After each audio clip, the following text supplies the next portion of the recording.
কত বড় দুর্নীতিগ্রস্ত হলে এদেশের জাতীয় মসজিদের খতিব পর্যন্ত পালিয়ে যায়। লজ্জা আছে ও লোকটা আবার আজকে এসেছে নামাজ পড়াতে, ওর পেছনে নামাজ হয়? হ্যাঁ, যে লোকটা নৌকা মার্কা নিয়ে ভোটে দাঁড়ায় ওর পেছনে নামাজ পড়া যায়? যাস এই জন্য পিটিয়ে বের করে দিয়েছে মুসল্লিরা। কিসের নামাজ? আপনার পেছনে নামাজ পড়লে আমার মনে হয় আপনার পেছনে না পড়ে মোদির পেছনে পড়া ভালো। কারণ আপনি আর মোদি তো সমান, সেও নৌকার সাপোর্টার, আপনিও নৌকার সাপোর্টার। আরে নামের আগে আপনি মুফতি লিখে রেখেছেন, কিসের মুফতি? জেলখানার ভেতরে যে সমস্ত কওমি আলেমরা ছিল, মাওলানা শাখাওয়াত হোসেন রাজি, মাওলানা মামুনুল হক, এনাদের উপরে তো এদেশে কওমি মাদ্রাসার আর পরিচিত আলেম নেই। তাদের পাশাপাশি তো ছিলাম 3 বছর জেলখানায়। তারা এই লোকটাকে ঘৃণা করে। যেই দিন এ পৃথিবীর যে সমস্ত জালেমদের তালিকা বের হয় মাঝে মাঝে, তার ভেতরে যেটা পালিয়ে গেছে এটার নাম আছে। 850 বছর আগে লক্ষণ সেন পালিয়েছিল, আর 850 বছর পরে পালিয়েছে এইটা। এতদিনের ভেতরে পৃথিবীর ইতিহাস কেউ ক্ষমতা ছেড়ে পালিয়েছে আমরা শুনি নাই, কোনো জায়গায় পড়ি নাই, কিন্তু এই যে নিজে দেখলাম। এই পালিয়ে যাওয়ার পর থেকে চট করে ঢুকে পড়বো এই আশা অনেকে ব্যক্ত করছে যে আমি কাছাকাছি আছি, চট করে ঢুকে পড়বো। আপনি বাস্তবতা টের পাচ্ছেন? পালিয়ে যাওয়া ইমাম যদি মসজিদে ঢুকলে এই অবস্থা হয়। আজকে ঢাকা রণক্ষেত্র হয়েছিল বায়তুল মোকাররম। যারা এর সাথে জড়িত, এই সন্ত্রাসী কর্মকাণ্ডের সাথে নিরীহ মুসল্লিদের যারা পিটিয়েছে, প্রত্যেকের আমরা শাস্তি দাবি করছি। ভণ্ডামি করার জায়গা পান না। নামাজ পড়াতে এসেছে জোর করি, মনে আছে ওর পেছনে নামাজ পড়তে মানুষ লালায়িত হয়ে আছে। যেই দিন এই জালেমাকে কওমি জননী উপাধি দিয়েছিল এই শয়তানটা, সেই দিন থেকে কওমি মাদ্রাসার আলেমদের মন থেকে এই আলেম নামে জালেম উঠে গেছে।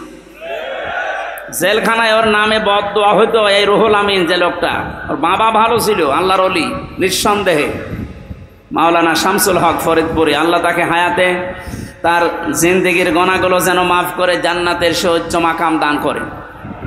কিন্তু তার কাছ থেকে কি পয়দা হয়েছে? এটা নির্ভেজাল টাটকা একটা শয়তান, আলেম নামে কলঙ্ক। আলেমদের নাম বলতেও ঘৃণা করে লোকটা। সাপোর্ট দিত এই জালেমকে, আর কাজ পায়নি, নৌকা মার্কা নিয়ে দাঁড়িয়েছে। যদি কুকুর মার্কা নিয়ে দাঁড়াতেন তাও ভালো হতো।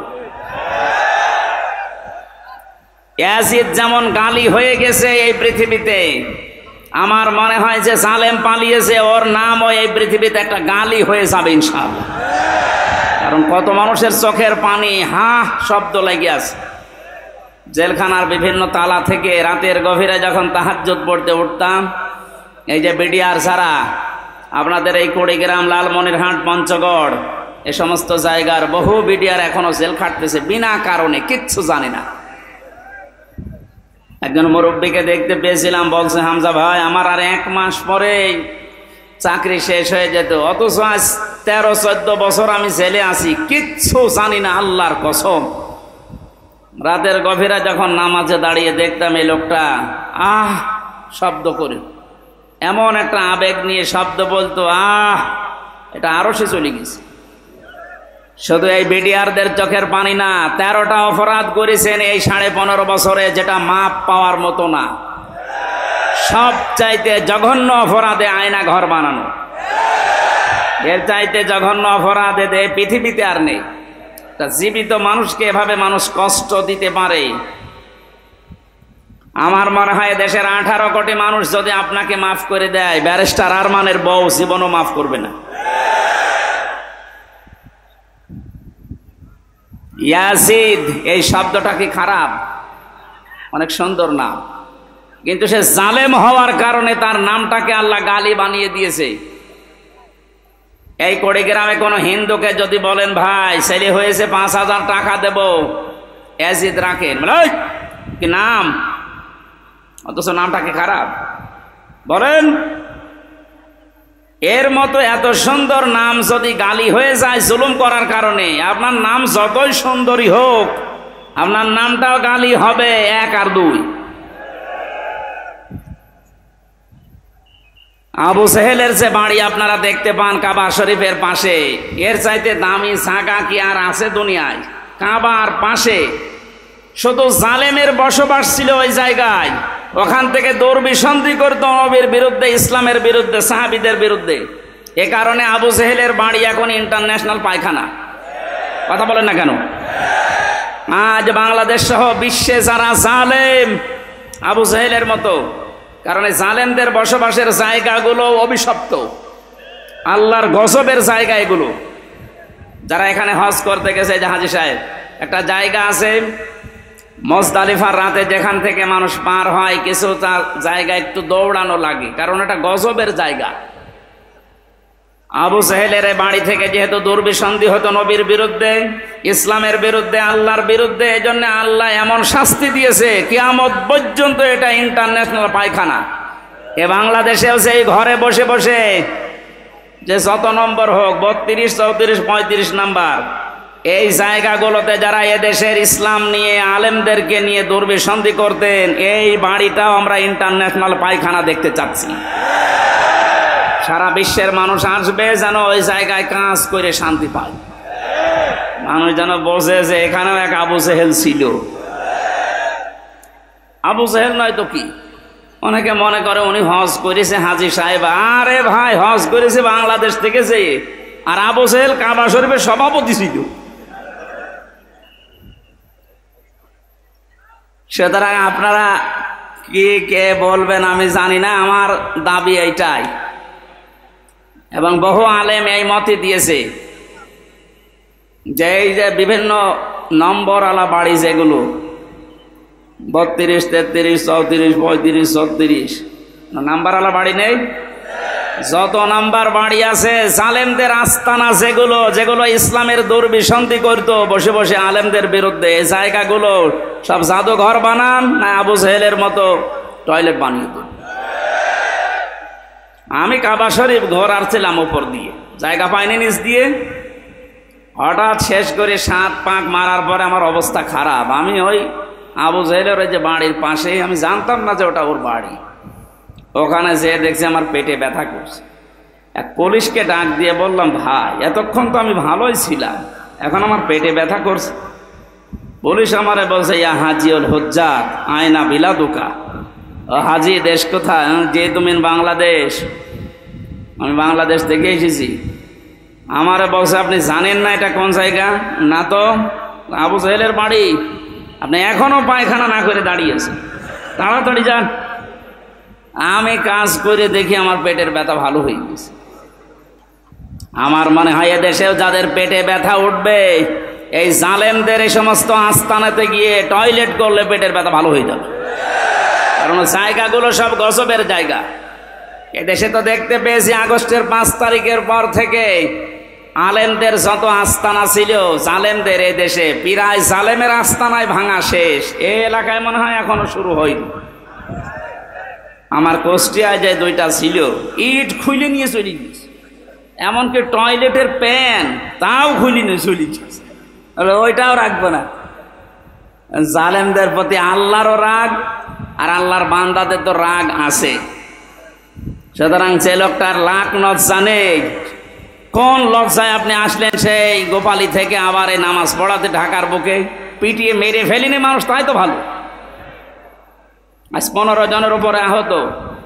যে অবস্থার সৃষ্টি হয়েছে, 24 ঘন্টা সময় দিয়েছে সেই আলেমরা যে ওকে গ্রেপ্তার করে ডিম দেওয়া হোক, কোনো অসুবিধা নেই। আমার রিমান্ডে 10 দিন নিয়ে ডিম দেয়নি, আমারে দেখিয়েছিল যে এই যে আমরা এইটা দেই। আমাকে শুধু দেখিয়েছেন আর ওসা করেছে। আজকে আমরা সরাসরি ওরে ডিম দিতে চাচ্ছি, রাজি আছেন?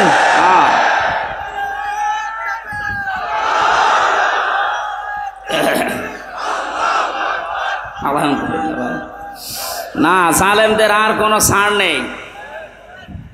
মাওলানা মামুনুল হক জানিয়েছেন, এই দেশে যারা জালেম প্রকাশ্য, বড় বড় জালেম যেগুলো 1628 জন বড় বড় জালেমের তালিকা হয়েছে, ওরা আলেমদের তালিকা করত। আমি জেলে বসে আছি কাশিমপুর কারাগারে গাজীপুরে, আর আমার নামে তালিকা করেছে 116 জনের নাম শোনেননি?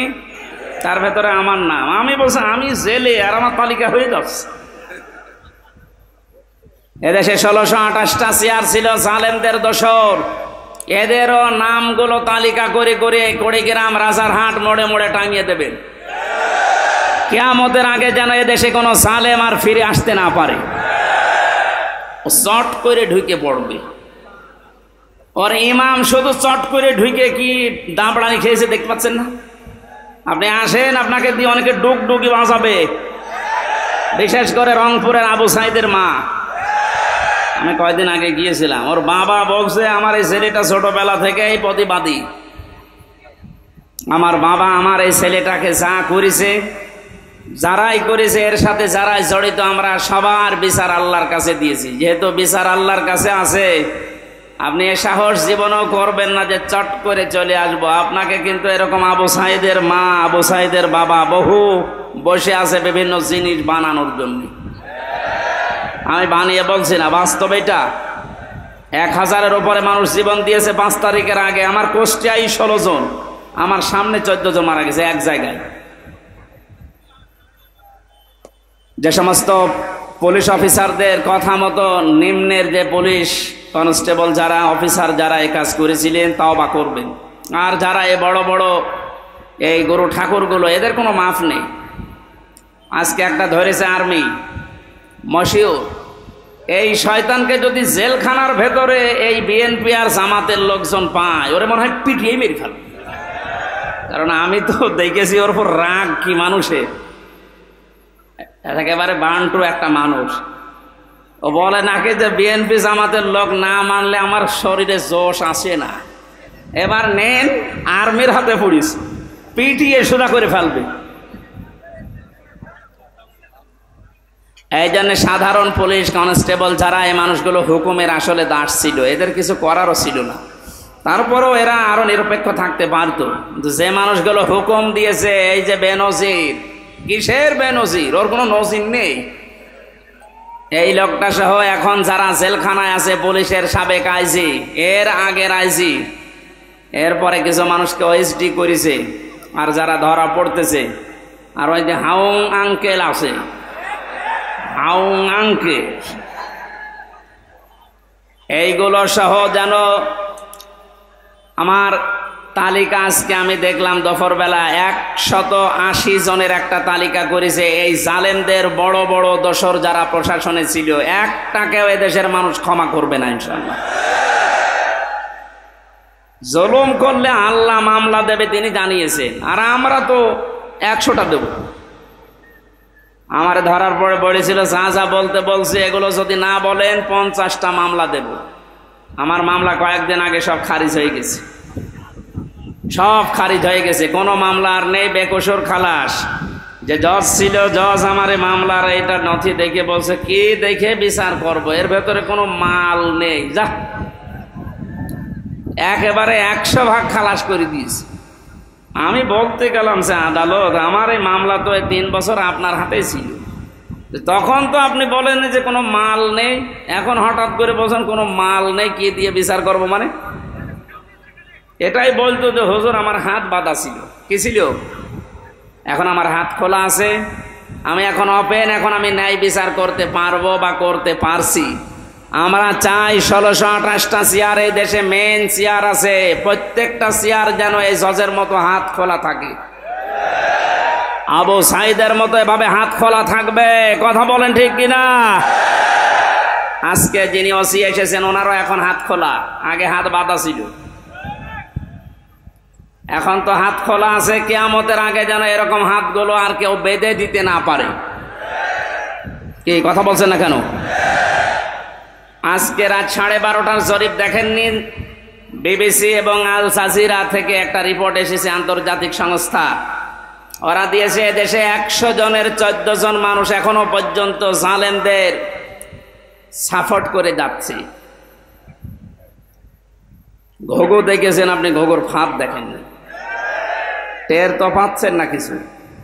100 জনের 28 জন এখনো পর্যন্ত বিভিন্ন জিনিস মেরে খাওয়ার ধান্দায় আছে। আপনারা থামবেন। 100 জনের 58 জন মানুষ দেশে এখন চাচ্ছে যে ইসলাম দেশে রাষ্ট্রীয়ভাবে কায়েম হোক। এটা তো আমি বানালাম নাকি? আপনি আল জাজিরা নিয়ে আসেন, রাত 12:30টায় রিপোর্ট বের হয়েছিল। আমার কালকে ছিল ফরিদপুর, তার আগের দিন চট্টগ্রাম। এই আসার সময় গাড়িতে দেখতে দেখতে আসছিলাম ইন্টারনেট থেকে, আন্তর্জাতিক খবরগুলো কি আসে দেখি। বাংলাদেশ দিয়ে একটা রিপোর্ট তারা বের করছে। এখন দেশের অবস্থা এই, 58 জন মানুষ চাচ্ছে এদেশে ইসলাম কায়েম হোক, ইসলামের হাতে দেশটা যাক। 28 জন মানুষ চাচ্ছে না আমাদের হাতে দিন। আর 14 জন মানুষ এখনো পর্যন্ত জালেমদের দোসর এবং তাদের সাফাই গেয়ে যাচ্ছে।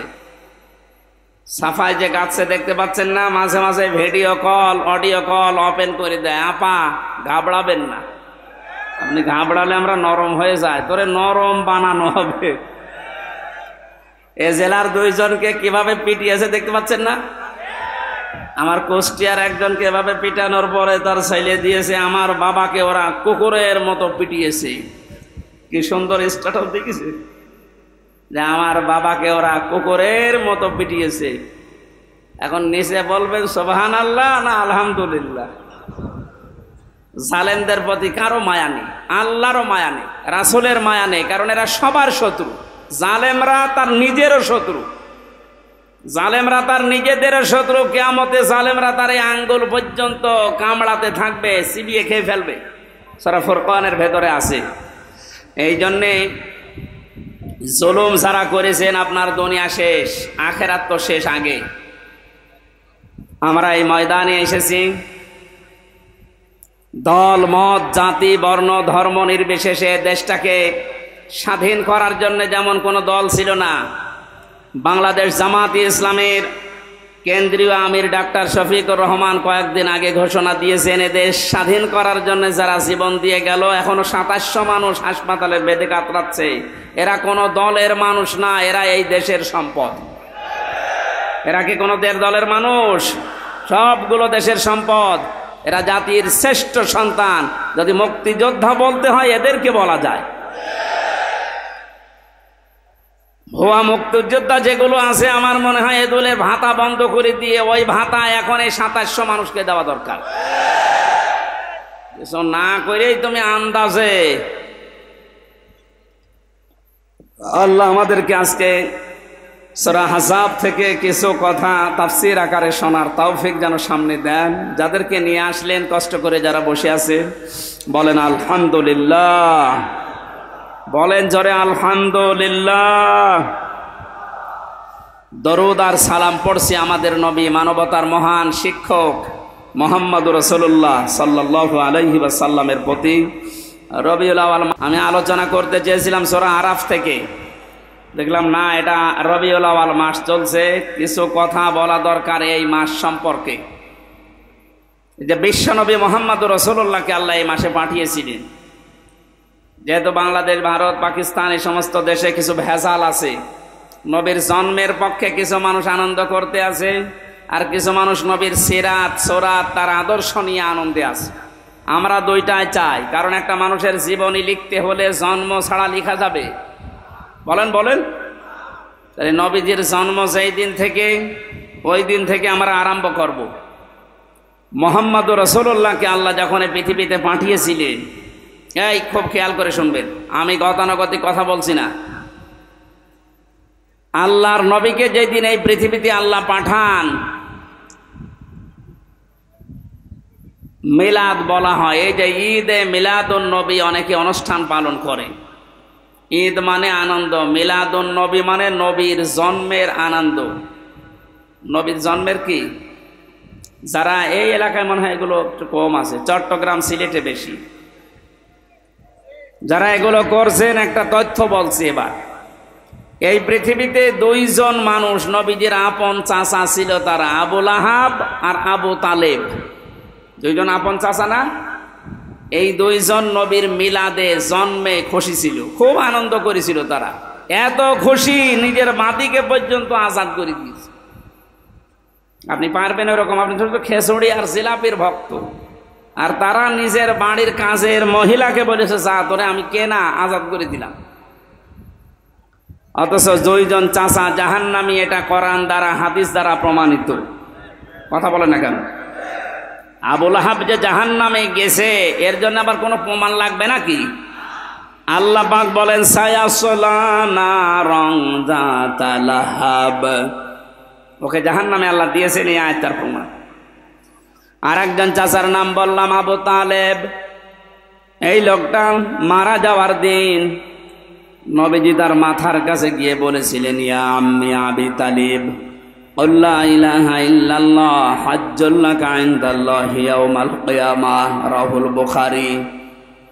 হে চাচা, জোরে বললে হয়তো মানুষ শুনে আপনাকে খারাপ বলতে পারে, জোরে বলা লাগবে না, খালি আমার কানের কাছে মুখটা নিয়ে আস্তে করে বলেন লা ইলাহা ইল্লাল্লাহ, মুহাম্মদ রাসূলুল্লাহর ঘোষণা দেওয়া লাগবে না, ওটা আমি নিজেই নিয়ে নিলাম।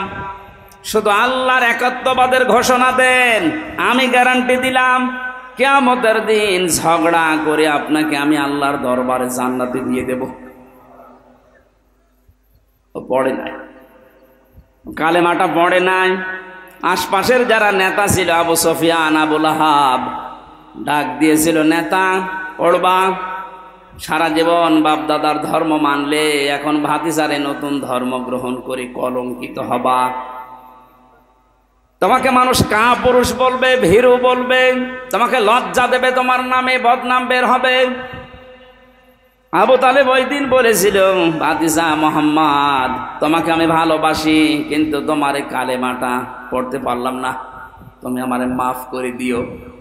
মাফ করার মালিক কি নবীজি? বলেন বলেন। নবীজি মন খারাপ করেছিলেন, এই জন্য আল্লাহ সূরা আহজাবের, সূরা কাসাসের 56 নম্বর আয়াত তার জন্য নাজিল করে বলেছিলেন, কেন আপনি মন খারাপ করেন? হেদায়েত আপনার হাতে দেয়, নিজে দিয়ে দেবেন, এটা আমি আল্লাহ নিজের হাতে রেখেছি, আমি ভালো জানি যে কারে দেওয়া যায়। এই লোকটার তো মন নেই, আপনাকে ভালোবাসে ঠিক আছে, আপনার জন্মে লোকটা এত বেশি খুশি হয়েছিল আমি দেখেছি, কিন্তু আপনার আদর্শ পেয়ে লোকটা খুশি না। এরপরেও নবীজি তার মায়া মহাব্বত, তার যে কষ্ট, সারা জীবন তার পেছনে শ্রম দিয়েছে, এই জন্য নবী নিজে তার কবরের পাশে দাঁড়িয়ে দোয়া করেছিলেন, হে আল্লাহ, তুমি আমার চাচা আবু তালেবকে মাফ করে দাও। সঙ্গে সঙ্গে জিবরাইল এসেছেন সূরা তাওবার 113 নম্বর আয়াত নিয়ে, হে নবী, কার জন্য হাত তুলেছেন? হাত নামান। মা কানা লিন-নাবিয়্যি ওয়াল্লাযীনা আমানু আন ইস্তাগফিরু লিল মুশরিকিন ওয়ালাউ কানু উলি কুরবা মিন বা'দি মা তাবায়্যানা লাহুম আন্নাহুম আসহাবুল জাহিম।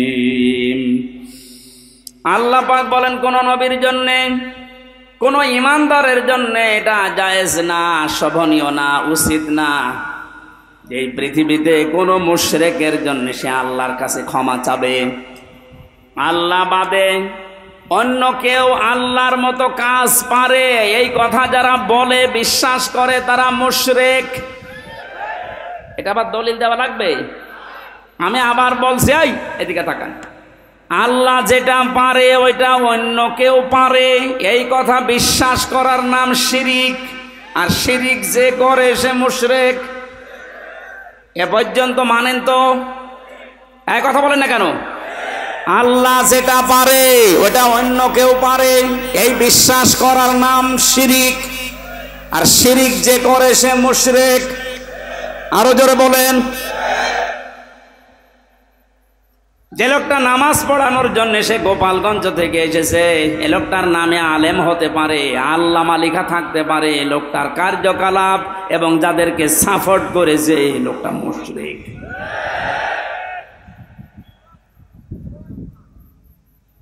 জালেমের পক্ষে যদি কেউ অবস্থান নেয়, তিরমিজি শরীফের হাদিস, নবীজি বলেন, কিয়ামত পর্যন্ত কোন মানুষ যদি কোন জালেমকে সাপোর্ট করে, ভালোবাসে, সমর্থন জানায়, সে আমি নবীর উম্মত থেকে বের হয়ে যায়।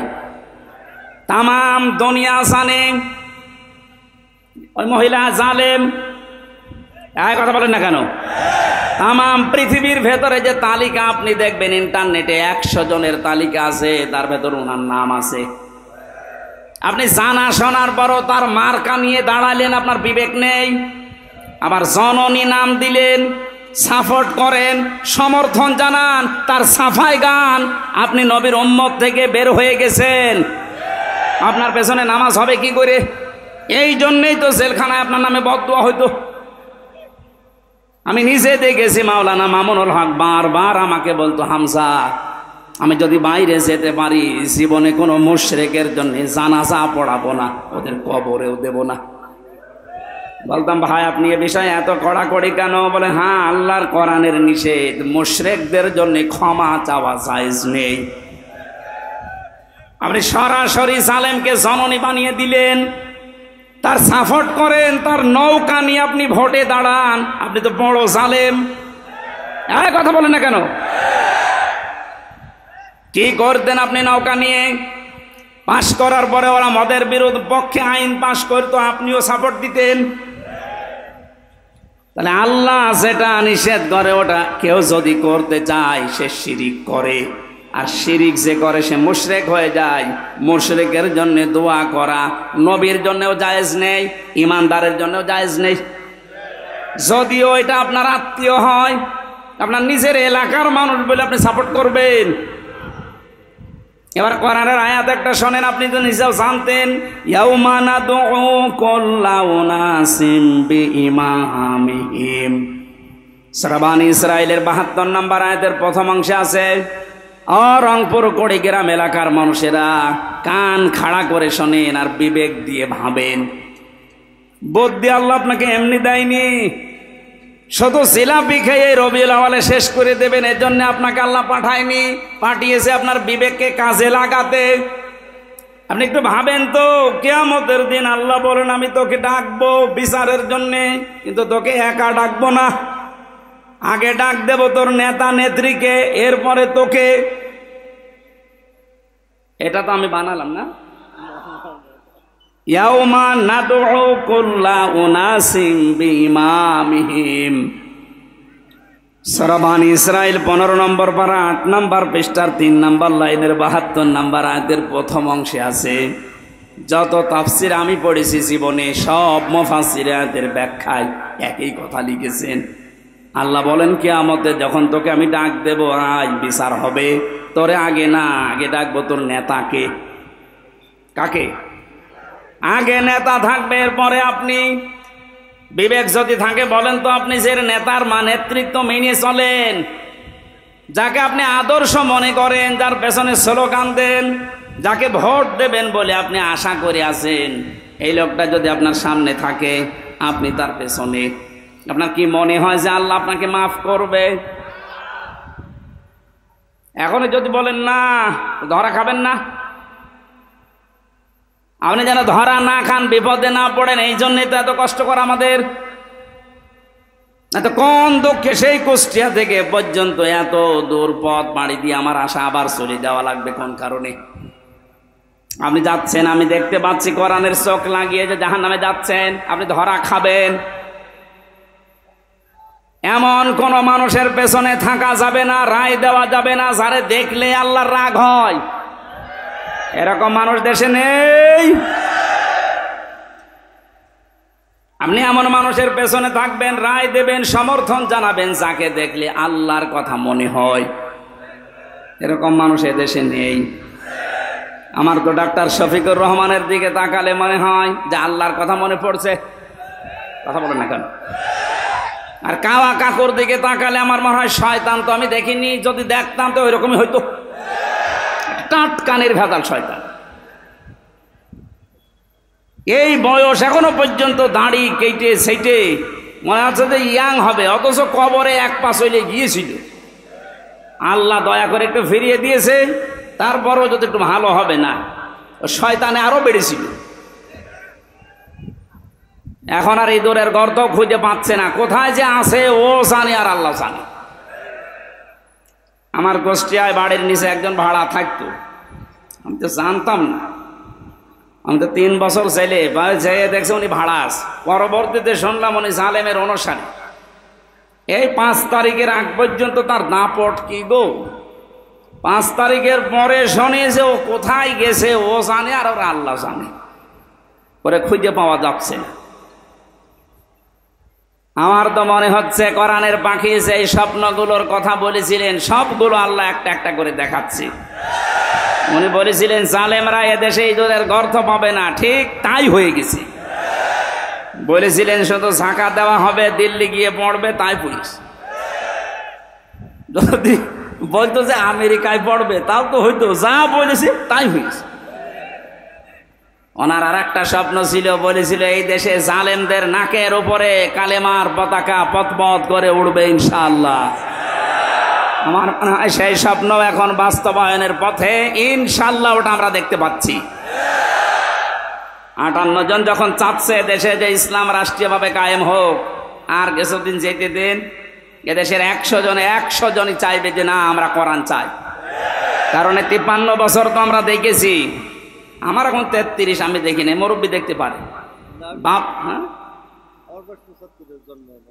75 জন। যারা মুরব্বী আছে তারা দেখেছেন বাবা চালিয়েছিল, দুর্ভিক্ষে মানুষ মারেছে। কি দুর্ভিক্ষ হয়েছিল না? আমরা তো পড়িয়েছি শুধু। স্বামী চালিয়েছিল এদেশ, চাচা চালিয়েছে, আপনাদের চাচা, ভাবি চালিয়েছিল, বউ চালালো দেখলাম। এখন শুধু বাকি আছে আল্লাহর এই কোরআন দিয়ে দেশটা চললে কেমন দেখা যায়, এটা আমরা দেখতে চাই না। আমার জীবনের সবচাইতে বড় আশা এটা।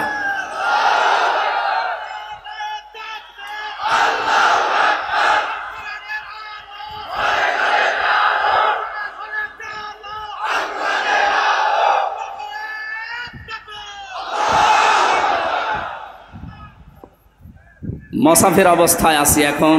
মুসাফিরের দোয়া আল্লাহ ফেরত দেয় না। বড় আশা নিয়ে বলছি, মাবুদ 1000 লক্ষ মানুষকে নিয়ে তোমার দরবারে মোনাজাত করছি, জীবনে শুধু চর্মচোখে এটা যেন দেখতে পারি যে কালাম দিয়ে বাংলাদেশের 56,000 বর্গ মাইল চলছে।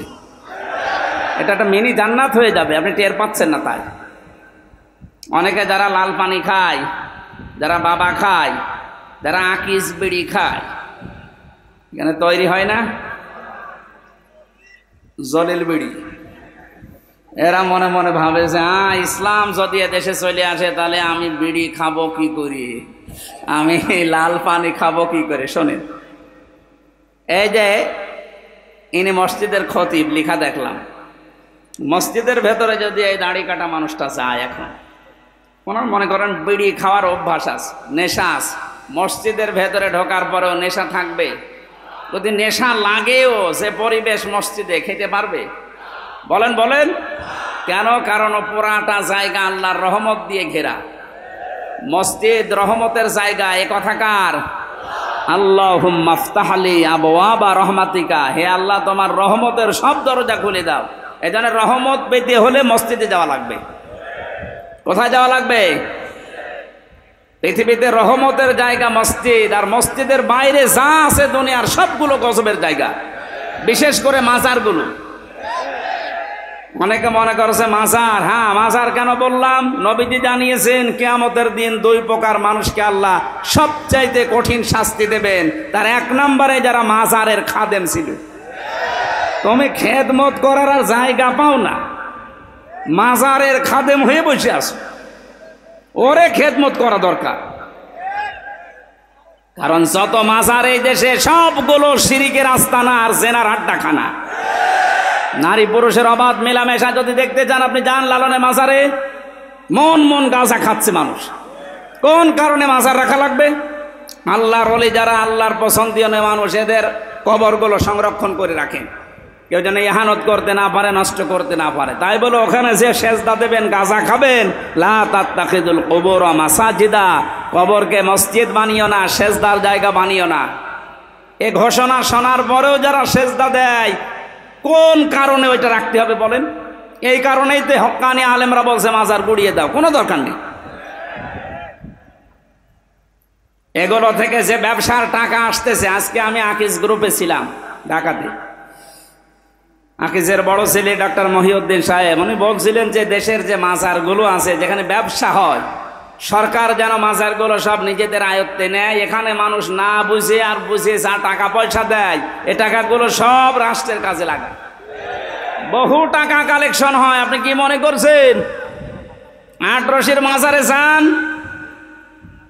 কোটি কোটি টাকা মাসের পরে মাসে উপায় হচ্ছে। এগুলোর দায়িত্ব যদি সরকার হাতে নেয়, এই দায়িত্বের টাকাগুলো সব রাষ্ট্রের কাজে লাগান, মানুষ বুঝে দিক আর না বুঝে দিক, টাকা তো রাষ্ট্রের কাজে লাগছে, শয়তানরা আর পাবে না। বড় বড় দাড়ি গোপ মোষ উপর নিচে সব সমান করে মনে হচ্ছে কি হয়ে গেছে।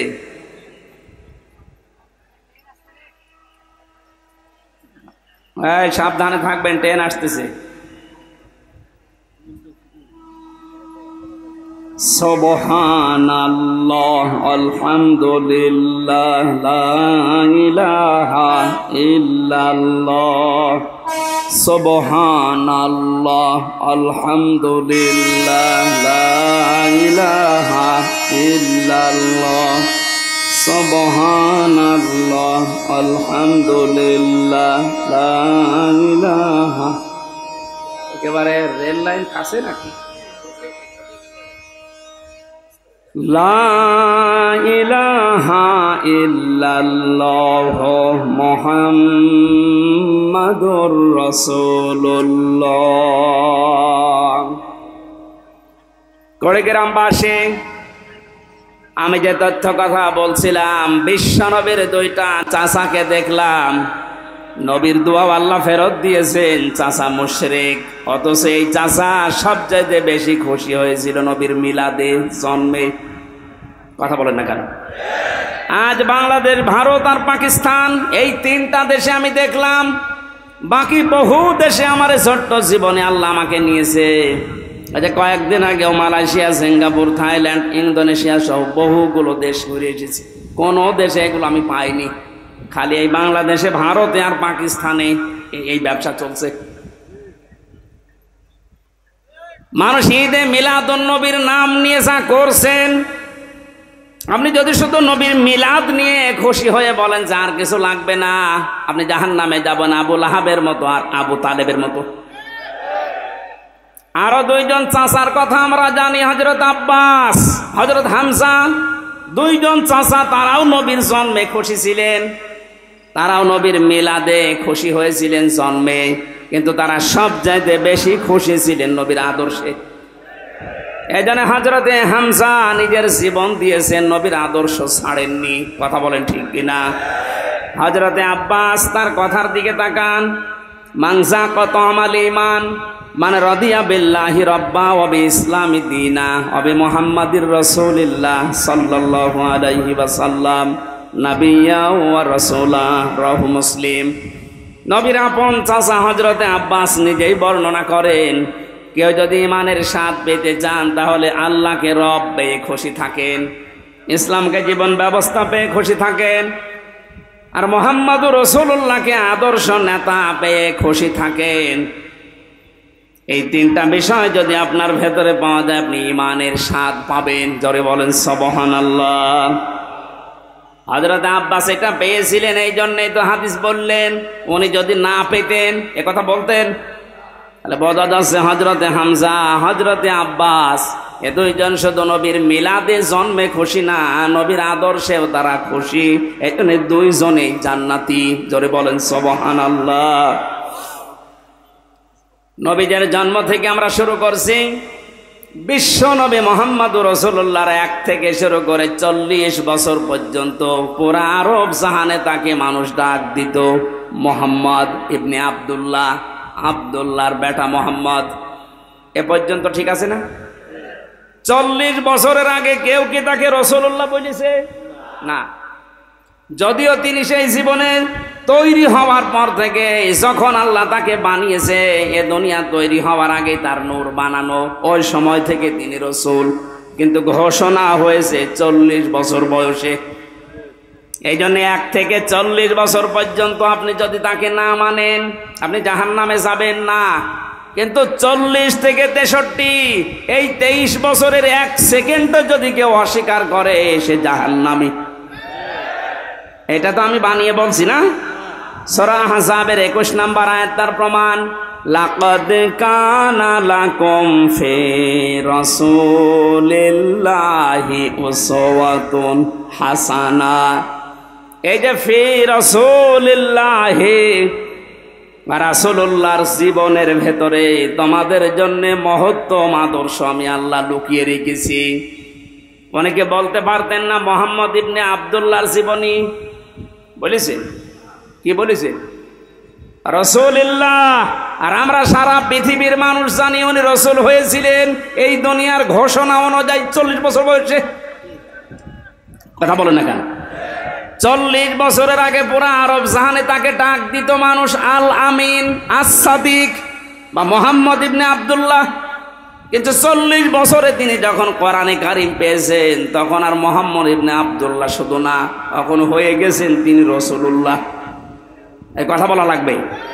আল্লাহ কি বললেন এই আয়াতে? তোমাদের জন্য মহত্তম আদর্শ লুকিয়ে রেখেছি আমি রাসূলুল্লাহর জীবনে। তার মানে 40 থেকে 63 এই 23 বছর রাসূলুল্লাহর জীবন পুরাটা আপনাকে মানাই লাগবে, মাসবি। এর ভেতরে একটা সেকেন্ড আপনি ছাড় দিতে পারবেন না। যদি বলেন না এটা আমি মানি না, তাহলে আপনার ঈমান পরিপূর্ণ হয়নি। কথা বুঝতেছেন? রাসূলুল্লাহকে আদর্শ মানা লাগবে। যে উসওয়াতুন হাসানা এ শব্দটা দুনিয়ায় কাউকে আল্লাহ দেয়নি। হ্যাঁ, ইব্রাহিম নবীকে আল্লাহ উসওয়াতুন হাসানা তার চরিত্রের ব্যাপারে বলেছিলেন, সেটা আলাদা বিষয়ের আলোচনা। কিন্তু পৃথিবীতে আমাদের নবী মুহাম্মদুর রাসূলুল্লাহকে তিনি মডেল বানিয়েছেন, বাটখারা বানিয়েছেন, কেজি পাথর। এদিকে যদি কেউ 5 কেজি চাউল তুলে দেয়, এদিকে 5 কেজি বাটখারা দেওয়া লাগবে না? এ কথা বলেন না কেন? আমার এই 40 থেকে 63 বছরের যে 23 বছরের জীবন, আমার জন্ম থেকে মৃত্যু পর্যন্ত 23 বছর দিয়ে আমার সাজানো লাগবে। আপনি একেবারে মেপে পরিপূর্ণ করে নিতে পারবেন, কারণ তিনি নমুনা, মডেল, আদর্শ আমাদের জন্য। তাও একমাত্র উসওয়াতুন হাসানায়ের একটার আগেও আলিফ লাম আল্লাহ দেয়নি। এবার আসেন মূল কথা বলছি। বিশ্ব নবী মুহাম্মদুর রাসূলুল্লাহ কেন একমাত্র আদর্শ আমাদের জন্যে? যে সূরা থেকে পড়লাম, সূরার নাম হচ্ছে আহজাব। কি বললাম? আহজাবের হিজবুন থেকে। আহজাব শব্দের শাব্দিক অর্থ দল, সমূহ, বাহিনী। এই যে দল, এ শব্দটা কোরআনে নেই। বলেন না কেন? যারা এ কথা বললে আগে তো এই যে আগস্ট মাসের 5 তারিখের আগে এ জালেমরা বলতো দলীয় কথা বলবেন না, রাজনীতির কথা বলবেন না, বলতো না? কথা বলেন। থানা থেকেও 14টা লিখে দেওয়া হয়তো যে এই কথা বলা যাবে না। আমি কি এখানে আমার বাবার কথা বলতে আসি সে কুষ্টিয়া থেকে? আমি তো আগেই বললাম আমি জরানের চোখ লাগিয়ে দেখতে পাচ্ছি আপনি জাহান্নামে যাচ্ছেন। আরে ভাই, আপনি জাহান্নামে গেলে আমার অসুবিধা নেই, কিন্তু আপনাকে আমার বাঁচাতে হবে। আপনাকে যদি আমি কিছু না বলে জান্নাতে যেতে চাই, কিয়ামতে দরজায় দাঁড়িয়ে বলবেন যে আমারে কিছু বলে নাই, পরে 20 গ্রাম নিয়ে এসেছিলাম, আমাকে বাঁচায় নাই, আমি জানতাম না। এটা যেন বলতে না পারেন, এই জন্যই তো এত কষ্ট স্বীকার করা। আমি যে গ্রুপে আছি, আকিস গ্রুপ, আমার বাবার যা আছে, আমার যা এখন হয়েছে, বিশ্বাস করেন আল্লাহর কসম, মরণ পর্যন্ত অন্তত আমার আর কিছু করা লাগবে না। এত কষ্ট স্বীকার করা। এই যে স্বাধীনতার পর থেকে আজকে 1 মাস 12-13 দিনে প্রতিদিন 2-3টা করে, তাও 5 কিলো 10 কিলো না, প্রতিদিন আমার মনে হয় আমার জার্নি হয় প্রায় 1000 কিলোমিটার। কালকে সেই মাদারীপুরে, তার আগের দিন চট্টগ্রাম, আজকে এখানে। এভাবে প্রতিদিন 700-800-1000 কিলোমিটার দৌড়ানো লাগছে। আমি দেখতে পাচ্ছি জাতির মানুষেরা জাহান্নামের দিকে দৌড়াচ্ছে। এমন মানুষকে আপনি সাপোর্ট দিয়ে জাহান্নামে দৌড়াচ্ছেন, যারে দেখলে আল্লাহর রাগ হয়। আপনি যেন বাঁচতে পারেন, এই জন্যই বলছি, দলের কথা বললে আপনার রাগ হয়। আপনি যে দল করেন, দলই আপনাকে জাহান্নামে নিয়ে যাবে। দলের কথা কোরআনে যদি নাই থাকে, তাহলে আয়াতগুলো আপনি বাদ দিয়ে দেবেন। সূরা আলে ইমরানের 103 নম্বর আয়াতে আল্লাহ জানিয়েছেন ওয়াল তাকুম মিনকুম উম্মাতুন ইয়াদউনা ইলাল খায়র, অবশ্যই তোমাদের ভেতরে একটা দল থাকতেই হবে। কয়টা দল? আরো জোরে। আল্লাহর দৃষ্টিতে যে দলের কথা আছে কোরআনে, এ দল করতে হলে 4টা জিনিস লাগে। আপনার কি রাগ হয়ে গেল? না এই আয়াত বাদ দিয়ে দেবো? আমি যে নোট করেছি তাফসীর থেকে, কেউ যদি দল করতে চান মিলান তো আপনার দলে এগুলো আছে কিনা, নাকি আপনার আবার রাগ হয়ে যাবে? হ্যাঁ, আমি তাফসীর হাক্কানি থেকে লিখেছি। যদি বিশ্বাস না করেন আমি পয়েন্টগুলো বলছি, বাড়িতে এসে মিলিয়ে দেখেন আপনার দলে 4টা শর্ত আছে কিনা। একটা দল যদি কেউ করতে চায়, কমপক্ষে একটা দলের ভেতরে 4টা জিনিস লাগে। প্রথমেই লাগে একজন নেতা। নেতা ছাড়া দল হবে? আল্লাহ পাক সূরা ইয়াসিনের ভেতরে নবীজিকে যে নেতা বলে ডাক দিয়েছেন, ইয়াসিন হে নেতা, এই সিন শব্দের ভেতরে 7টা ব্যাখ্যা পেয়েছি। আমি 5টা প্রধানভাবে নিয়েছি আর 2টা নিয়েছি এর রূপক। কোন মানুষ যদি নেতৃত্ব দিতে চায় অবশ্যই তার 7টা গুণ লাগবে, মাস্ট বি, তার লাগবেই। আন্দাজে নেতা হওয়া যায় না। 7টা গুণের প্রথম নাম্বার গুণ হচ্ছে তাকে বৈধ হওয়া লাগবে। কারণ এই পৃথিবীর যত নেতা, আমরা বিশ্ব নেতা বলি নবীদেরকে, কঠিন হয়ে যাচ্ছে। এ পৃথিবীর বিশ্ব নেতা নবীরা, নবী রাসূল দুনিয়ায় যারা ছিলেন আমরা জানি সবাই। এই আলেম কারা আছেন একটু খেয়াল করবেন। এটা এই দুনিয়ায় যারা বিশ্ব নেতা বলে দাবি করি আমরা যে এগুলো বিশ্ব নেতা, অধিকাংশের দিকে তাকান তারা নবী ছিলেন। নবীরা নেতা ছিলেন না? ওয়াজআলনাহুম আইম্মাতান, আল্লাহ বলেন আমি এই পৃথিবীতে নবীদেরকে নেতা বানিয়ে পাঠিয়েছি। ইয়াহদুনা বিল হক, তারা সত্য পথে মানুষদেরকে আহ্বান জানিয়েছেন। এজন্য নেতা হওয়ার প্রথম বৈশিষ্ট্য আল্লাহ পাক দিয়েছেন, কেউ যদি নেতৃত্ব দিতে চায় তার জন্ম হওয়া লাগবে বৈধ। কারণ কোন নবীর রক্ত আল্লাহ কোন হারাম রক্তের ভেতরে প্রবেশ করার নাই।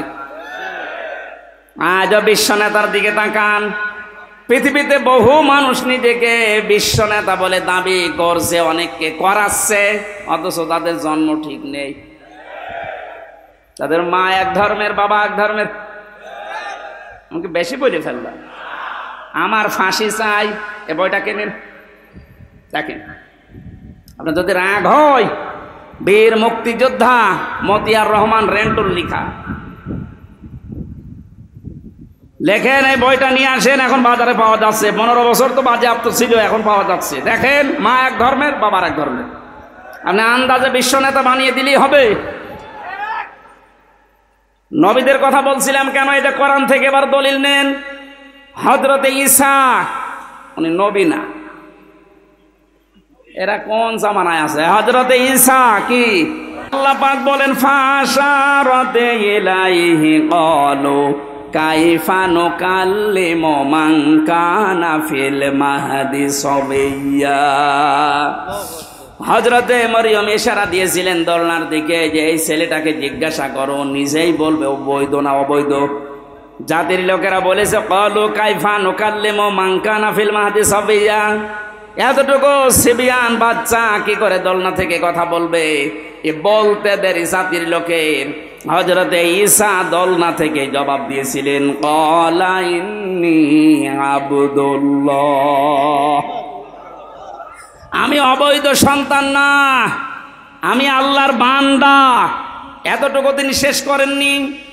হযরত ঈসা দোলনা থেকেই তিনি বললেন আতানিয়াল কিতাবা ওয়া জাআলানি নাবিয়্যা, আল্লাহ পাক আমাকে সামনে কিতাব দেবেন এবং জামানার নবী করে আল্লাহ আমাকে পাঠিয়েছেন।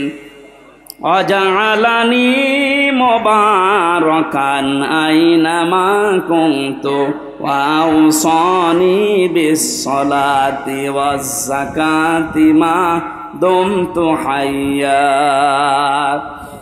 নেতৃত্ব যারা দেন, ও নেতারা কান খাড়া করে শোনেন, হযরতে ঈসা ডাক দিয়ে দোলনা থেকে জাতির লোককে জানিয়েছে, আল্লাহ পাক আমাকে সামনে কিতাব দেবেন, জামানার নবী করে পাঠিয়েছেন। শুধু নবী না, ওয়াজআলানি মুবারাকান আইনামা কুনতু, আমি সেখানেই থাকবো, জায়গাটা আল্লাহ বরকতময় করে দেবেন। নেতাদের বৈশিষ্ট্য এইটা, প্রথম গুণ তাদের, তারা যেখানে যাবে আল্লাহ ওই জায়গাটা বরকত দিয়ে ভরে দেয়। আজ দেশের দিকে তাকান, যে সমস্ত নেতা কোন জায়গায় গেলে ওই জায়গাটা ধর্ষণের সেঞ্চুরি করে, অন্যের বউ নিয়ে ভেঙে যায়। এই যে দরবেশের জীবনী পাওয়া যাচ্ছে না এখন। কোন ব্যাংকারের বউ নিয়ে ভেঙে গেছে। ঈসা আলাইহিস সালাম তিনি নেতা ছিলেন, তিনি বললেন আল্লাহ যেখানে আমাকে নেয় সেখানেই বরকত দিয়ে আল্লাহ ভরে দেয়। আপনি নবীর আদর্শের নেতা, তাকান আজ আমি নাম ধরেই বলছি, ডাক্তার শফিকুর রহমান যেখানেই যাচ্ছে মনে হচ্ছে বরকত দিয়ে ভরে যাচ্ছে। কুষ্টিয়ায় 16টা শহীদ পরিবারে 32 লাখ টাকা দিয়ে এসেছে কয়েকদিন আগে। এদেশে টাকা, কুড়িগ্রাম 8 লাখ দিয়েছে।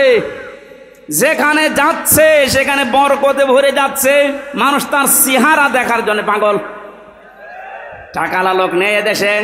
দরবেশের মতো মানুষ 32 না 36,000 কোটি টাকা আত্মসাৎ করেছে। এমন নেতা যেখানে যায় শুধু মারিং, শুধু কাটিং। আর এমন মানুষকে আমরা দেখতে পাচ্ছি যেখানে যাচ্ছে বরকত দিয়ে ভরে যাচ্ছে। আপনি নেতা খুঁজে পান না, আন্দাজে লাফান। যেখানে যাবে নেতা, তার কোয়ালিটি এটা, জায়গাটা আল্লাহ নিজে বরকত দিয়ে ভরে দেবেন। নেতারা কি বলেন, ওয়াউসানি বিসসালাতি ওয়াজ যাকাতি, আল্লাহ আমাকে আদেশ দিয়েছেন আমি যেন নামাজ পড়ি, আমি যেন যাকাত দেই। কি নেতা নামাজ পড়ে না? এরকম নেতা নেই। রাজশাহীর অধ্যাপক মুজিবুর রহমান জামাতের নায়েবে আমির উনি ঘোষণা দিয়েছেন, এই দেশে যদি কেউ নামাজ না পড়ে, কেউ যদি সম্পদের যাকাত না দেয়, ওকে ভোট দেবেন না। এই কথা বলেন না কেন? উনি এই আয়াতের দলিল দিয়েছেন যে নেতা ছিলেন হযরত ঈসা, তিনি জাতির লোককে বললেন আমি আদেশ পেয়েছি যে নামাজ পড়া লাগবে, যাকাত দেওয়া লাগবে। কতদিন? মা দুমতু হাইয়া, যতদিন আমি বেঁচে থাকি। নেতাদের আরো বৈশিষ্ট্য আল্লাহ বলেছেন, ওয়াবাররাম বিওয়ালিদাতি ওয়ালাম ইয়াজআলনি জাব্বারান শাকিয়্যা। বলেন আল্লাহু আকবার। আমার মনে হয় কোরআনের এই কথাগুলো একটু বানিয়ে বানিয়ে বলছি। আলেমদেরকে তাহলে জিজ্ঞাসা করেন বানাচ্ছি কিনা। সবগুলো তাফসীর থেকে আমি পড়ে এসেছি। নেতারা তাদের মা বাবার ভক্ত হয়। এমন নেতা তাকান, ঢাকাতেই পড়ে আছে সারা জীবন, মা বৃদ্ধাশ্রমে কাটায়। এদেশে নেই। নাম ধরা লাগবে। কিসের নেতা আপনি? নেতৃত্ব দেওয়ার জন্য 4-7টা কোয়ালিটি লাগে। তার 1 নম্বরে নেতারা হবে বৈধ সন্তান এবং বৈধভাবে নেতৃত্ব দেবে। এই 15.5 বছর যারা নেতৃত্ব দিয়েছে অধিকাংশগুলোই অবৈধ। এই জন্য আমরা সময় দিতে চাচ্ছি, যারা দায়িত্বে আছেন একটা সম্মানজনক সময় নিয়ে এমন একটা সংস্কার করে দেন তাড়াতাড়ি, যেন দিনের ভোট রাতে না হয়। কথা বলে না কেন? তাড়াহুড়া করে যদি তাদেরকে নামিয়ে বলি না ভোট দিয়ে দেন, কি হবে? ওই দিনের ভোট রাতে হয়ে যাবে। কারণ যারা আছে এখনো পর্যন্ত জালেম বসে আছে চেয়ারে। কথা বলে না কেন? 100 জনের 65 জন জালেমকে বদলি করা হয়েছে। এখনো পর্যন্ত 35টা জালেম চেয়ারে আছে। এদেরকেও আমরা সময় দিচ্ছি, তাড়াতাড়ি নামিয়ে দেন। কোন জালেম যেন চেয়ারে না থাকে, কারণ এগুলো ক্যান্সার। এগুলো থাকলে আবার দিনের ভোট রাতে করে ফেলবে। এক লোক বিয়ে করে বাসর ঘরে বউ রেখেছে। দাদি শাশুড়ি যে বলছে, ওই নাতির বউ আমি কিন্তু পতি চাই। ঠিক আছে, আমার সময় দেবেন তো? শাশুড়ি এসে বলছে, বৌমা আমার নাতি চাই। বলছে, মা আপনি সময় দেবেন না? কেবল আমি আসলাম, আপনার ছেলের সাথে এখন আমার দেখাও হইল। ননদ আর দেবর এসে বলছে, ভাবি কি করবা আমরা জানি না, আমাদের কিন্তু ভাতিজা চাই। ঠিক আছে। স্বামী এবার বাসর ঘরে এসে বলছে, বউ আমার কিন্তু বেবি চাই। বউ আবার মুখ তুলে বলছে, তো বংশ কি সব পাগল? এখন আমার কিছুই হইল না, 10 মাস 10 দিন যাবে, সংসার হবে, এরপরে তো কারো বেবি, কারো নাতি, কারো ভাতিজা, নাকি আমি ফ্লাক্সি লোড করে সব নিয়ে আসবো? দায়িত্ব যাদের দিয়েছি অন্তত 10 মাস 10 দিন সময় তো দেবেন, কেবল 1.5 মাস। সংস্কার আরম্ভ হয়েছে, জালেমরা থাকবে না ইনশাল্লাহ, একটা জালেমও থাকবে না, সবগুলোকে চেয়ার থেকে নামিয়ে এখানে নতুন মানুষদের ফ্রেশ করা লাগবে।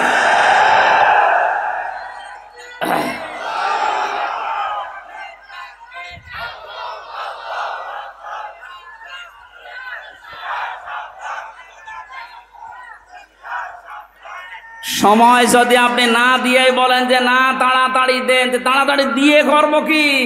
বাচ্চাকে আমি নিয়ে আসবো ফ্লাক্সি লোড করে বাইরে থেকে, আমার সংসার করা লাগবে না? সংসার হবে 10 মাস 10 দিন যাবে, এরপরে কারো নাতি, কারো ছেলে, কারো ভাতিজা সব পাওয়া যাবে। কথা বলেন ঠিক কিনা? সুতরাং এই সময় উল্টাপাল্টা না করে আমরা যারা দায়িত্বে আছেন আপনাদের সম্মানজনক সময় দিচ্ছি, সংস্কার করেন।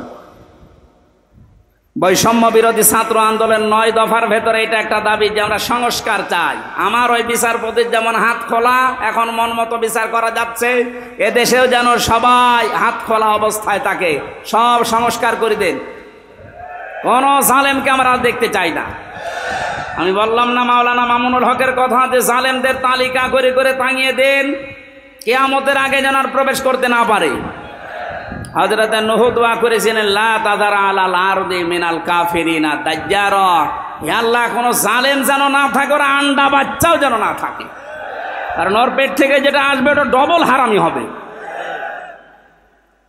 আমরা আশা করছি যারা আছেন খুব তাড়াতাড়ি করেন, সকাল আসতে আসতে যেন শুনি যে 35% এখনো বাকি আছে জালেমরা, এদের কারণে তো আজকে বাইতুল মোকাররমে মারামারি হয়েছে। কোন জালেম যদি না থাকে দেশটা ইনশাল্লাহ শান্ত হয়ে যাবে। আমি নেতৃত্বের কথা বলছিলাম কেন? দল করতে হলে একজন নেতা লাগে, নেতার ভেতরে গুণ থাকা লাগে কয়টা? 7টা। বলেন। 1 নম্বরে গুণ হচ্ছে নেতারা হবে বৈধ, জোর করে থাকবে না, বৈধভাবে থাকবে। আমরা এতদিন দেখেছি সব জোর করে ছিল, বৈধভাবে না, সব অবৈধভাবে। 2 নম্বরে দল করতে হলে লাগে সংগঠন, সে সংগঠনের নাম আল্লাহ কোরআনে দিয়েছেন, ওয়ালতাকুম মিনকুম উম্মাতুন, জাতি হওয়া লাগবে, উম্মত হওয়া লাগবে কোরআন কেন্দ্রিক। এখানে 4টা কর্মসূচি আছে, যেই দলের ভেতরে এই 4টা থাকবে তারা ভালো কাজে আদেশ দেবে, অন্যায় দেখলেই তারা প্রতিবাদ করবে। আপনি দেখেন এই দেশে হাজার হাজার দল আছে, ভালো কাজে আদেশ দেওয়া, অন্যায় দেখলেই প্রতিবাদ করা কাদের ভেতরে? সেটাই আল্লাহর হক্কানি দল, মানে আন্দাজে নিজেকে হক্কানি দাবি করে। 3 নম্বরে বেশি পথিক লাগবে, পথিক হয় সুন্নতি পথিক নেওয়া লাগবে আপনার। এই পৃথিবীতে আমার মনে হয় ন্যায় বিচারের মানদণ্ড যেটা দাড়িপাল্লা, টুপি, এর ভেতরে আরো 5টা পেয়েছি আমি। দাড়িপাল্লা, টুপি, এগুলো সব ন্যায় বিচারের প্রতীক, সুন্নাত, আল্লাহর নবীর আদর্শের ভেতরে এগুলো ছিল। যদি আপনার মার্কা নিতে হয় এরকম মার্কা নেবেন, হয় টুপি মার্কা নেন, নাই দাড়িপাল্লা মার্কা নেন। 4 নম্বরে পেয়েছি আমি অফিস লাগে। এ পৃথিবীতে দল করতে হলে অফিস লাগে না? আমাদের অফিস আছে, আমাদের অফিসের নাম মসজিদ। আমাদের অফিসের নাম কি? যাদের আনাগোনা মসজিদের সাথে, যাদের সম্পর্ক মসজিদের সাথে, এমন এমন দল আমরা পাই, মসজিদ তো দূরের কথা, কোনোদিন পূর্ব দিকে পশ্চিম দিকে আষাঢ় খেয়েও পড়ে না। ও যদি আষাঢ় খেয়ে পড়েও তো দিল্লির দিকে পড়ে, মানে পশ্চিম দিকে পড়বে তো না। আমাদের এই অন্তরটা ঝুলিয়ে রাখা লাগবে কিসের সাথে? মসজিদের সাথে। বলেন বলেন। নবীজি বলেন যার অন্তর সবসময় মসজিদের সাথে ঝুলে থাকে, 1 ওয়াক্ত নামাজ পড়ে বের হয়ে যায়, আবার কখন নামাজ পড়তে যাবে এরকম মন যার, এই লোকটাকে কিয়ামতে আরশের ছায়া আল্লাহ নিজে স্থান দিয়ে দেবেন। জোরে বলেন সুবহানাল্লাহ। তাহলে অনুসরণ করা লাগবে মুহাম্মদ ইবনে আব্দুল্লাহকে না রাসূলুল্লাহকে? আল্লাহর নবীকে অনুসরণ করলে 27টা উপকার হয় দুনিয়া আখেরাত মিলে। কয়টা? আরো জোরে বলেন। 1 নম্বরে আল্লাহ পাক বলেন, এ পৃথিবীতে একজন মানুষকে আমি পাঠালাম যাকে অনুসরণ করলে জীবনের গুনাহগুলো মাফ হয়ে যায়। قل إن كنتم تحبون الله فاتبعوني يحببكم الله ويغفر لكم ذنوبكم والله غفور رحيم। সূরা আলে ইমরানের 31 নম্বর আয়াতে আছে, ইবনে কাসিরে পাবেন, হে নবী আপনি বলেন যদি আল্লাহকে ভালোবাসি এ দাবি করো তাহলে আমার অনুসরণ করো। আমার অনুসরণ যখন থেকে আরম্ভ করবা ওই সময় থেকে আল্লাহ দুইটা পুরস্কার দেবে। এক নম্বরে জীবনের গুনাহগুলো মাফ করে দেবে, দুই নম্বরে জান্নাতি বলে ঘোষণা দিয়ে দেবে। এবার আমার প্রশ্ন, অনুসরণ করা লাগবে নবীকে পূর্ণাঙ্গ না আংশিক? না না, এদিকে তাকান। এই যে ফাত্তাবিউনি, আমার অনুসরণ করো, এ কথা বলতে নবীজি বলেছেন অনুসরণ কি আংশিক না পূর্ণাঙ্গ? আমাদের অনুসরণ কি আংশিক হয় না পূর্ণাঙ্গ? আমরা হয়তো আজ অনেকেই দাড়ি টুপি পাগড়ি জুব্বা, খাবারের পরে মিষ্টি খাওয়া মেশাক করা এইগুলো নিয়ে ব্যস্ত, কিন্তু নবীর জীবনে যে আরো আছে পূর্ণাঙ্গ করতে হলে বিশ্ব নবী খাবারের পরে যেমন মিষ্টি খেয়েছিলেন, নামাজের আগে যেমন মেশাক করেছিলেন, এই নবী 10 বছর কোরআন দিয়ে রাষ্ট্র চালিয়েছিলেন। এইটা আপনার কাছে সুন্নাত মনে হয় আর ওইটা আপনার কাছে রাজনীতি মনে হয়। আপনি মানুষ, আমার মনে হয় নবী এখন বেঁচে থাকলে আপনি এটাই বলতেন। এই জন্য আমাদের অনুসরণ আমরা দেখতে পাই যে আংশিক হচ্ছে, পূর্ণাঙ্গ হচ্ছে না। আর যারাই যুগে যুগে দেখলাম পূর্ণাঙ্গ অনুসরণ করেছে তারা মাপ পেয়েছে, তারা জান্নাতের গ্যারান্টি পেয়ে গেছে। আর যারা পূর্ণাঙ্গ অনুসরণ না করে আংশিক অনুসরণ করেছে তারা জাহান্নামী, তারা মাফও পায়নি, জাহান্নামে গেছে। তার প্রমাণ আব্দুল্লাহ ইবনে উবাই। এই লোকটার অনুসরণ পূর্ণাঙ্গ না আংশিক? আংশিক ছিল। ওর পুরা জীবন আমি পড়েছি। আব্দুল্লাহ ইবনে উবাইয়ের পুরা জীবনের ভেতরে আমার এক জায়গায় শুধু টুটি পেয়েছি, ইসলাম দিয়ে কোরআন দিয়ে দেশ চলুক, এইটাও চাইতো না। তাছাড়া বাকি সব অনুসরণ ওকে পেয়েছি আমি। রসুলের পেছনে নামাজ পড়তো, রসুলের মতো দাড়ি রাখতো, জুব্বা গায়ে দিত, কাবা শরীফ তাওয়াফ করতো নবীর সাথে, হজে গিয়ে ইফতারি করতো নবীর সাথে। নবীজির কথা মতো নিজের নাম, বাবার নাম, ছেলের নাম, নাতি ছেলের নাম সব আব্দুল্লাহ রেখে দিয়েছে। কিন্তু এক জায়গায়ও কোনোদিন চাইনি যে ইসলাম দিয়ে মদিনা চলুক। এটা কেউ দুনিয়ার কাজ মনে করতো, রসুলের পেছনে থাকতো না। আল্লাহর নবী এইটা কায়েম করার জন্য উহুদে যাচ্ছিলেন, তখন 300 লোক নিয়ে ভেগে গিয়েছিল। আজ যদি আপনার অনুসরণ রকম আংশিক হয়, ওর জন্য আল্লাহ দিয়েছিলেন ওয়ালা তুসাল্লি আলা আহাদিম মিনহুম, হোম আছে হোম, এটা জমির বহুবচন। আব্দুল্লাহ ইবনে উবাইয়ের নাম যদি আল্লাহ দিয়ে দিতেন তা আমরা কোনো চিন্তায় থাকতাম না, কারণ হোম দিয়ে আমরাও ঝামেলায় আছি। আল্লাহ বলেন শুধু এর না, এর মতো যারাই আসবে দুনিয়ায়, যারা শুধু আংশিক অনুসরণ করে পূর্ণাঙ্গ না, হেন আপনি তাদের জানাজা দূরের কথার কবরের পাশে তোলাবেন না। আমার মনে হয় কোরআনের আয়াত যদি আজ নাজিল হওয়ার সিস্টেম থাকতো, বাংলাদেশে বহু মানুষের নামে আয়াত নাজিল হয়ে যেত। হয় না, কে বলেছে যে হোম আছে, এই হোম দিয়ে আপনি এর ভেতরে আছেন। যাদের অনুসরণ আংশিক হয়, শুধু পূর্ণাঙ্গ হয় না। আল্লাহ আমাদেরকে যে 27টা বিষয় আমি আজকে নোট করেছি আয়াত থেকে, তার একটা প্রমাণেই রসুলকে অনুসরণ করা লাগবে একমাত্র, কেবলমাত্র, শুধুমাত্র এই জন্যে, কারণ তাকে অনুসরণ করলে জীবনের গুনাহ মাফ হয়ে যায়। সম্মানিত মা বোন যারা এসেছেন, 6 জন নারীকে আপনার আদর্শ বলে ঘোষণা এসেছে হাদিস কোরআনে। তার 1 নম্বরে হযরতে খাদিজাতুল কুবরা রাদিয়াল্লাহু তাআলা আনহা। তাকে আল্লাহ সালাম দিয়েছিলেন যে কারণগুলোতে, তার অন্যতম কারণ তিনি স্বামীকে সাহায্য করতেন। ইসলামের পথে চলতে, ইসলাম কায়েম করতে, ইসলাম প্রচার করতে যারা সাহায্য করেন স্বামীকে, যারা স্বামীর জন্য পাহারায় থাকেন, সব সময় স্বামীকে সাহায্য দোয়া করেন, তারা খাদিজাতুল কুবরার সাথে জান্নাতে থাকতে পারবে। আল্লাহ আমাদের মা বোনদেরকে খাদিজার মতো জীবন অনুসরণ করার তৌফিক দিন। আমরা যতটুকু বলেছি এতটুকুর উপরে আমল করার তৌফিক কামনা করে শেষ করছি। আল্লাহুম্মা আমিন। লা ইলাহা ইল্লা আনতা সুবহানাকা ইন্নী কুনতু মিনাজ জালিমিন।